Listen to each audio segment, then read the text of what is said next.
Hal Jordan floated in the infinite void, where distant stars were nothing more than cold, sparse, glittering specks of dust. This was the edge of Sector 3600, a frontier where even light took millennia to arrive. Patrol duty at the outermost reaches of the universe was usually the most mind-numbing assignment the Green Lantern Corps handed out, an unspoken punishment for the recklessly impulsive, like him. But tonight, that stillness brought no sense of peace. It was thick and heavy, like a funeral shroud slowly draping itself over all things. A chill ran down Hal's spine, a primal, instinctive feeling he had learned to trust through countless brushes with death. Something was wrong. Not the an enemy fleet is approaching kind of wrong, but a wrongness at the very root of reality itself.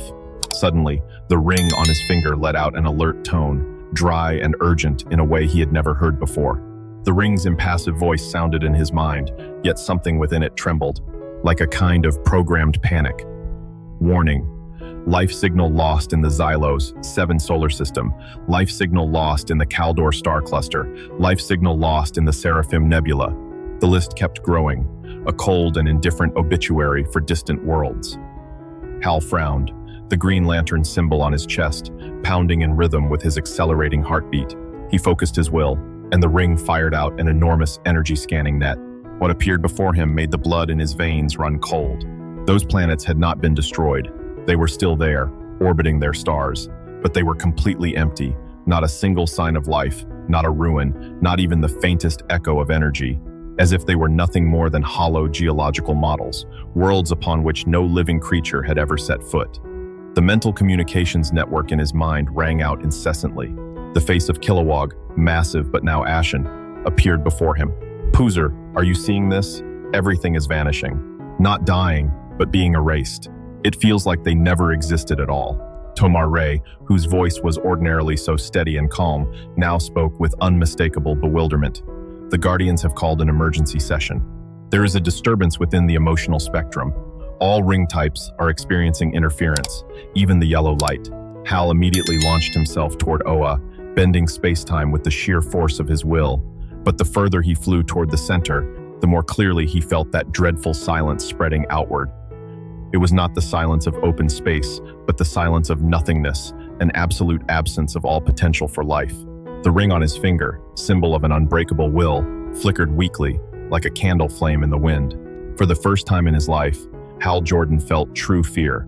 Not fear of death, but fear of meaninglessness. Oa, the central planet of the universe, was submerged in an atmosphere of unprecedented tension.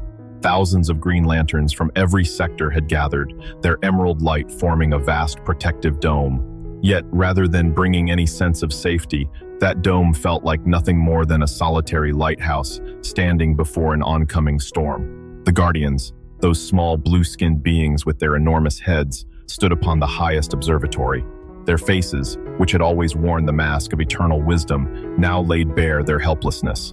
One of them, Ganthet, who had always held a special regard for humanity, raised his voice so that it resonated across the entire plaza. It is Umbrax.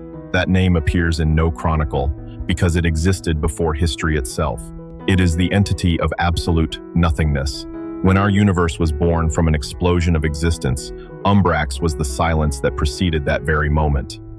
It does not seek destruction, it seeks negation. It seeks to prove that all of this is merely a mistake, and that silence is the only true and original state of being. While everyone was still reeling in shock, a scream tore through the air. A squad of Green Lanterns, among the most fearless warriors in the Corps, had surged past the dome to confront a dark shadow advancing toward them. That shadow had no fixed form. It was a region of warped space where every law of physics had collapsed. Wherever it passed, stars quietly extinguished themselves, like frames cut from a reel of film. Hal witnessed it with his own eyes. He saw Lyra, a warrior burning with fierce will, charge forward wielding an enormous sword of light. She let out a battle cry full of raw defiance, but when the blade made contact with the shadow, there was no explosion. It simply ceased to exist. Then her arm followed, then her entire body, all of it unfolded in absolute silence. She was not torn apart, she was not incinerated, she was just no longer there. Every memory, every emotion, every trace of her existence was stripped away in a single breath. Hal roared, and an enormous surge of green light erupted from his ring, powerful enough to shake the very ground of Oa itself. That blow, driven by pure will and strong enough to pierce through a planet, drove straight into Umbrax and passed directly through it. The shadow did not even shudder. It was not an object that could be struck. It was a concept, an idea of ending. A cold despair crept into Hal's heart. For the first time, will alone was not enough. As Umbrax advanced slowly toward Oa, consuming everything in its path, a painful truth crystallized in Hal's mind. Umbrax was not an enemy of will. It went far beyond that. It was the embodiment of meaninglessness, the answer to the question, what if everything were simply nothing? The will that Green Lanterns wielded was, at its core, the courage to overcome fear. But how could you be courageous against something that made the very concepts of courage and fear meaningless? You cannot use fire to burn away the concept of heat itself. I need something else, Hal muttered, staring at the weakly flickering ring on his hand.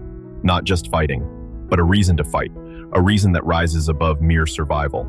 In the midst of the chaos, while the Green Lanterns were pouring everything they had into reinforcing the shield around Oa, Hal did something reckless. He did not stay to fight. He turned his back on the enemy and launched himself away, flying toward the most remote reaches of a dying universe. His journey was not an act of running away, but a search. He sought out the most ancient ruins, secrets buried before the Green Lantern Corps had ever come into being. He flew through the Source Wall, where the boundary between reality and the deepest mysteries grew thin and fragile. There, in the silence of primordial time, he found no answers from without, only a reflection of himself.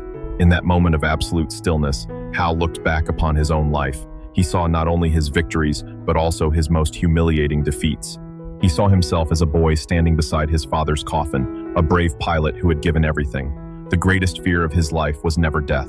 It was the fear that his father's sacrifice had been meaningless. He saw Coast City, his hometown, wiped from existence by Mongol and cyborg Superman. He saw the innocent people, the neighbors, the memories, all of it reduced to ash. That grief had nearly swallowed him whole and turned him into parallax. But within that torrent of painful memories, something miraculous happened. He realized he was still here, still alive, still fighting, still loving. He still remembered his father with pride. He still carried the memory of Coast City, and from those ashes, a new city had been reborn. The pain and the loss had not disappeared, but they did not define him. What mattered instead was that he had chosen to rise, chosen to keep existing, chosen to find meaning. A flash of light ignited in his mind. This was the key. The power of a Green Lantern is not merely will standing against fear. It runs far deeper than that. It is the power of conscious life. It is the absolute affirmation. I exist, and my existence has meaning. Every living creature, from stars capable of thought down to the tiniest ant, is a declaration against nothingness. Every story told, every memory preserved, every act of love, every structure built, all of it represents small yet magnificent victories over meaninglessness. This is precisely what Umbrax seeks to negate, and this is precisely the weapon that can stand against him. Not the courage of a warrior, but the courage of a storyteller, a keeper of memory, a living soul. The moment Hal understood this, an unprecedented transformation took place. The ring on his finger erupted, but instead of pure green light, it radiated something strange and warm, a blend of the green of will and a brilliant gold, the color of life itself. It was not merely energy, it was a current of vital force, carrying within it the potential of creation, the whisper of every memory, and the melody of every story ever told. Hal Jordan was no longer a Green Lantern. He had become something entirely new, a beacon of life. When Hal returned, Oa was nothing more than a fading fortress on the verge of being extinguished. Umbrax had engulfed nearly the entire sky, a pitch-black abyss, cold and vast, poised to swallow the last flicker of green light. Kilowog, Tomar-Re, Salak, and every one of his fellow lanterns had been pushed to the edge of exhaustion, their light reduced to nothing but faint and trembling embers. Come then, Void, Hal roared, his voice reverberating across all of space, carrying within it the force of a proclamation. He drove himself straight into the heart of the darkness. Umbrax did not react. He had no need to. He simply began to negate Hal, attempting to rewrite the timeline so that Hal had never existed at all. Hal felt a terrible pulling force trying to erase him from reality.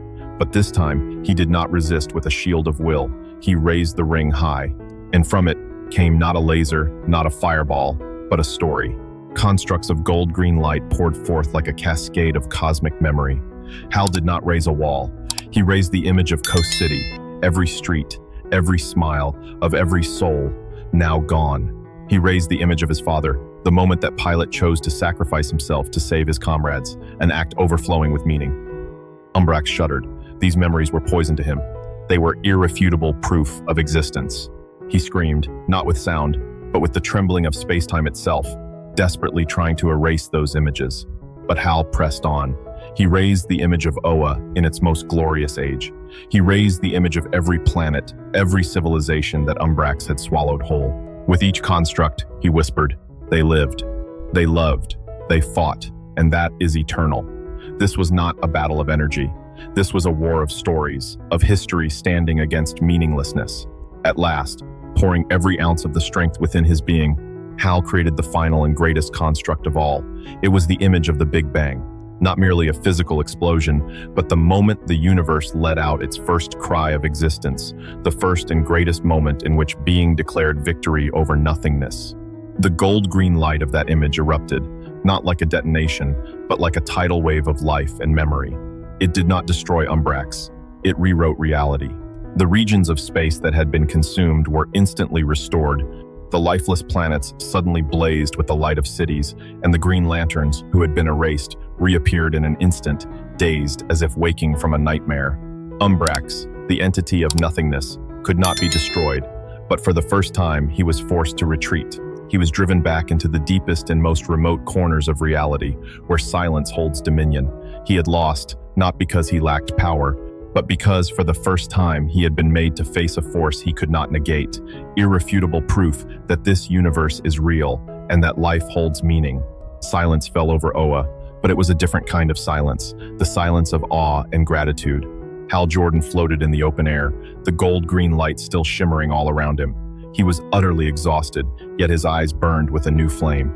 Then something extraordinary happened. Every Green Lantern ring across the universe, on the hand of every member of the Corps, blazed to life all at once.